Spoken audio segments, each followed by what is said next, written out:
So whatever falling out you guys had to create this, issue, I'm sorry to hear that. But going forward, I do think they were somewhat respectful on that podcast. Nobody really said anything bad about you. But I think the fallout is that the people that listen only take like the clips of like, David didn't pay Kim. Well, that's not even true. You did. I've actually seen the receipts. You did.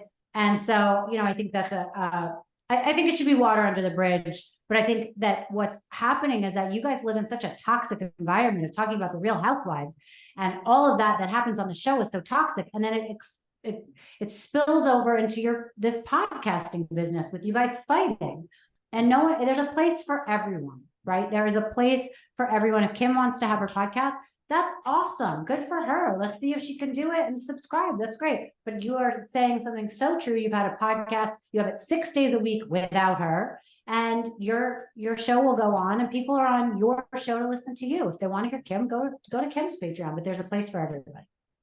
A lot of what you just said is so true. I have some answers to that. First of all, yes, these people that are listening are so messy. And I don't mean that in any disrespect. I mean that they take something and they run with it. And again, the other podcast you mentioned that Kim was on, their whole podcast, it's all RHONJ. Like, this podcast is not all RHONJ. So, I mean, there's a lot of also going on here. I agree with you. I think people take things and run with it. But the whole thing about payment, to your point, is, I mean, she can't even keep her own lies straight. It's like what you just said is exactly it. So you're saying like you were not paid, and or you were paid very little so that you only paid your cleaning lady or whatever this ridiculousness is. First of all, right. And then you showed up every week for a year. So for 1 year, you either worked for zero, as you said, or then you changed the story because you can't even keep your own lies straight. But who cares? This is what I don't understand. Exactly. If she wasn't paid, I don't. That's because that was your agreement. If she wasn't being paid and then she got paid, that's between you and her. For her to come out and say like you did something wrong. Well, she kept showing up every week. So I'm not, but she did get paid. We know you got paid because she corrected herself and said, well, I did get paid, but it was the amount of what I pay my cleaning lady. Well, listen, some people pay their cleaning lady $50. Some people pay $150. Some pay $350. So nobody knows what she was paid, but either way, she admitted she got paid. And if she used it for her cleaning lady, that's for her to decide. I mean, I don't know what the problem is. If she has a problem with what she decided to take as payment, that's on her. And, I just don't get it. I don't get why there needs to be such drama all the time. It's because there's a narrative now. There's a narrative. You didn't pay.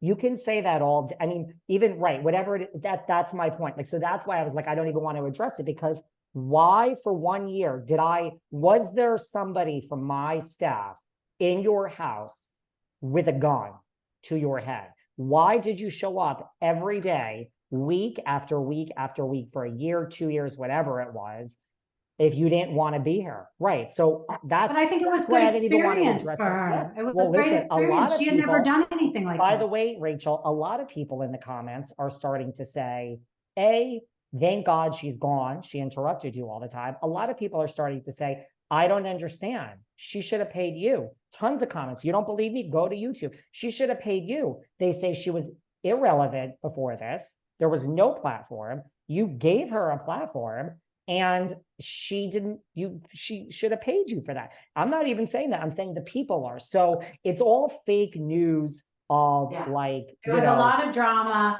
that seemed to be really, it was almost like in 8th grade where you tell somebody something, an enemy of an enemy is like your best friend, right? So she told somebody something, they got on board with it, everyone else clamored about it, and that wasn't even the truth. And upstanding, normal people go to each other to have an argument, and the rest of it is like not between the rest of the world. I just don't get it. So in my opinion, it's over now. She's starting her podcast. Good luck with that. Hopefully, I mean, she's still talking about it, which is another thing. I don't know why. I don't know why. And anyone that's listening, if you need to take sides, like check yourself. Like, why are you getting so involved in other people's drama? I don't understand. Like, I've agreed to come on David's podcast listen to all this, comment on it, but like, you know, you guys, there's much bigger things going on in the world, especially this week, you know, like, Well, so and it that's shouldn't be something that you guys are so invested in. It's and really crazy. and that's why like I didn't even want to respond to it because like I'm not going back. Like this really is it. Like so to me, it's like today was Megan King Edmonds. That was my guest today. Whatever, you know. I just interviewed someone that has a major scandal from Beverly Hills Housewives. It's a long story. It's not Kyle. There's a major thing. So I mean, you can say whatever you want. You may not listen to the Patreon. Guess what? But What about when Juicy Joe is on my podcast next and I say, Juicy, I heard you had a secret meeting with Louis this week. Is that true?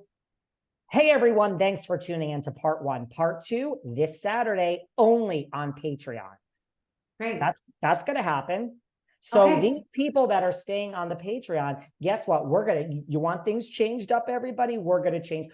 Oh, you're not going to listen? Okay, you don't have to listen. But I think when the Juicy Joe, or maybe the whole Juicy Joe will just be on Patreon. Trust me, there's things here. So everyone's saying, is Rachel your new, you know what she is having people do? She's reaching out to you, Sarah Fraser. Does he pay you? Catherine Edwards, you think people are going to leave me because they get a strange DM? They know how toxic this is. You think I'm not talking about it. She did some video today. Someone said some video and she's outraged.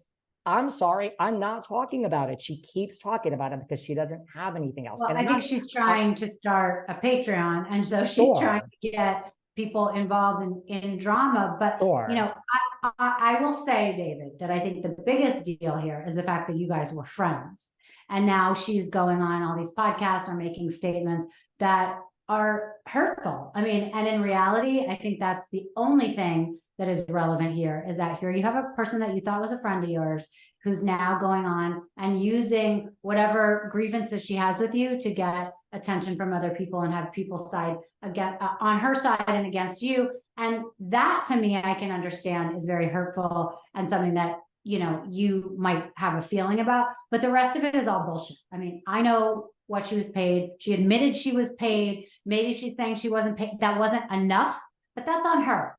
That's on her because she accepted it. So like enough, like the story is dead.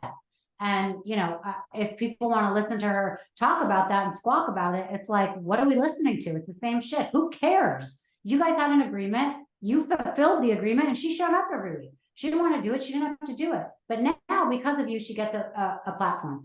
I think we're done talking about it. I think it's done. But I do think that you're hurt because a person that was a friend of yours is going on and doing that. Although I know you and you don't really get hurt, you move on very quickly. But I think underneath you are hurt, because I would be hurt. Well, I mean, I'm a Gemini. I've got to squash the emotions, move on. But the thing is, right, that's the thing.